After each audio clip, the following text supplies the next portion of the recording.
raised by the case prompted interest from all over the world. There was even a feature film entitled Bully, based on Jim Schutz's book of the same name. He beats me. He's raped me before. The worst part is the way he picks on Marty. Treats him like a dog or a slave or something. Pisses me off so bad I can't stand it. So what are you gonna do, Lisa? I'm gonna kill him. Don Murphy was the film's producer. These weren't kids from broken homes. These were kids from middle-class homes in Hollywood, Florida.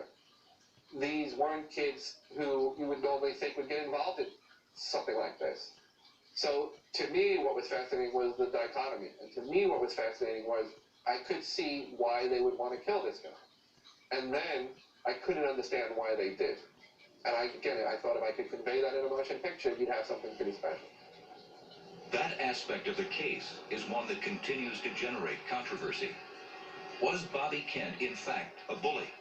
Or was this just a convenient defense for a group of bored teenagers, all high school dropouts, who had nothing better to do with their lives than killing someone? 20 months after Bobby Kent's murder, all of the conspirators went on trial, and all pleaded not guilty. Each said they weren't responsible.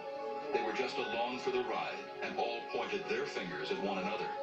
In 7 separate trials, all were found guilty of murder and conspiracy. Derek Kaufman, who struck Bobby in the head with a baseball bat, got life in prison, as did Donnie Semenek, the first one to stab Bobby. Allie Willis was sentenced to 40 years in prison. This was later reduced, and she is now free.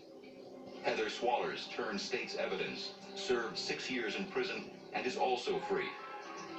Derek DeVerco, who was there at the murder but did not strike Bobby Kent, is now free after spending 6 years in prison. Even though he brought the bat, DeVerco continues to maintain he didn't think it would end in murder. Worst case scenario, they were just gonna jump him. You know, it was just gonna be a 3-on-1, they were just gonna beat the shit out of him. So, but like I said, it didn't happen that way. You know, I wish it would have happened that way. For his role in the murder, Marty Puccio was sentenced to die in the electric chair. His sentence was later reduced to life in prison.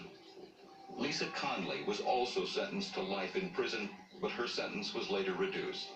Lisa Conley and Marty Puccio still maintain contact. At the time of the murder, Lisa was pregnant. While in prison, she gave birth to a baby girl. She claims that Marty Puccio is the father, but rumors persist that the real father is Bobby Kent. Marty was saying no, it wasn't his, because they were saying she slept with both of them. And I asked her to be really honest with me, and she said no. She never slept with Bobby Kent. Lisa